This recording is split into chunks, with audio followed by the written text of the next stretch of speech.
समय इस संसार में जीवन में अन्य सभी वस्तुओं यहाँ तक कि धन से भी अधिक शक्तिशाली और अमूल्य वस्तु है। यदि एक बार कीमती समय चला जाता है तो वो हमेशा के लिए चला जाता है और लौटकर कभी वापस नहीं आता है, क्योंकि यह हमेशा आगे की ओर चलता है, ना कि पीछे की दिशा में। खैर, आप सभी लोग थंबनेल को देखकर समझ गए होंगे कि आज का वीडियो में हम यह जानने वाले हैं कि क्या समय वास्तविकता में मौजूद है या नहीं। तो चलिए शुरू करते हैं।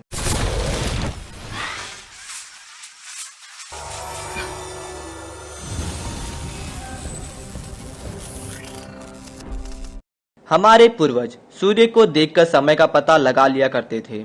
वे दिन रात के पैटर्न को समझ के आने वाले ऋतुओं के बारे में पता कर लिया करते थे, अधिक सटीक समय रखते हुए, जैसे सनडायल और यात्री घड़ियां अतः साथ आई। लेकिन वास्तव में यह क्या है जिसे हम माप रहे हैं? क्या समय वास्तविकता में मौजूद है या फिर सिर्फ हम इसे मानते हैं? इसका उत्तर सरल और स्पष्ट है। बेशक समय मौजूद है। यह हमारे चारों ओर दिखाई देती है और इसके बिना ब्रह्मांड की कल्पना करना कठिन है। लेकिन समय को समझना बड़ा ही कठिन था। हमें धन्यवाद देना चाहिए आइंस्टीन को। उन्होंने अपने थ्योरी ऑफ रिलेटिविटी के द्वारा हमें समझाया कि समय हमेशा चलती रहती है, लेकिन हमेशा एक ही रेट से नहीं चलती है। समय धीमा और तेज हो सकता है, लेकिन ये डिपेंड करता है कि आप किसके रिलेटिव में चल रहे हैं। वर्तमान काल में हमारे पास दो इक्वेशन है जो फिजिक्स को चलाता है। पहला है जनरल रिलेटिव थ्योरी, जो बड़े चीजों के बिहेवियर को जानने में मदद करता है। तो दूसरा है क्वांटम फिजिक्स, जो छोटे छोटे चीजों के बिहेवियर को जानने में मदद करता है। थ्योरेटिकल फिजिक्स के सबसे बड़े लक्ष्य में से एक पिछले आधी सदी से सामंजस्य में बना रहा है कि ये दोनों थ्योरी को थ्योरी ऑफ एवरीथिंग में कैसे डाला जाए। कई प्रयास हुए हैं, अभी तक साबित नहीं हुआ है। और यहीं आता है एक इक्वेशन जिसका नाम है व्हीलर डिविट इक्वेशन। इस इक्वेशन के मुताबिक समय नाम का कोई चीज इस दुनिया में मौजूद है ही नहीं।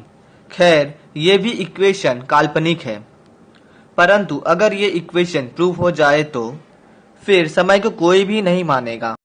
अब प्रश्न यह आता है कि क्या समय बस किसी प्रकार का भ्रम उत्पन्न किया गया है, या फिर यह भी हो सकता है कि हम जैसे समय को सोच रहे हैं वह एक गलत तरीका हो, कि समय एक फंडामेंटल लेवल पे ना हो कि यह एक एमर्जेंट प्रॉपर्टी के रूप में मौजूद हो। अब आप यह सोच रहे होंगे कि यह एमर्जेंट प्रॉपर्टी क्या होता है। तो मैं आपको बता दूं, एमर्जेंट प्रॉपर्टी एक ऐसी चीज होती है जो कि मौजूद होता है एक अलग अलग टुकड़े की प्रणाली में। प्रणाली मतलब होता है सिस्टम, लेकिन एक पूरे के रूप में सिस्टम के लिए मौजूद होता है। खैर, आपको टाइम से रिलेटेड कई सारी थ्योरीज मिल जाएंगी, परंतु कोई भी थ्योरीज अब तक अच्छे से प्रूफ नहीं कर पाया है कि क्या समय वास्तव में है या नहीं है। हमारे भौतिक वैज्ञानिक अभी तक इन सारे प्रश्नों के उत्तर खोज रहे हैं, इसलिए हम अभी एक कंप्लीट एक्सप्लेनेशन से काफी दूर हैं। अगर वीडियो आपको पसंद आई है तो वीडियो को लाइक कर दीजिए और चैनल पर नए हो तो सब्सक्राइब कर दीजिए और अपना ख्याल रखें। धन्यवाद।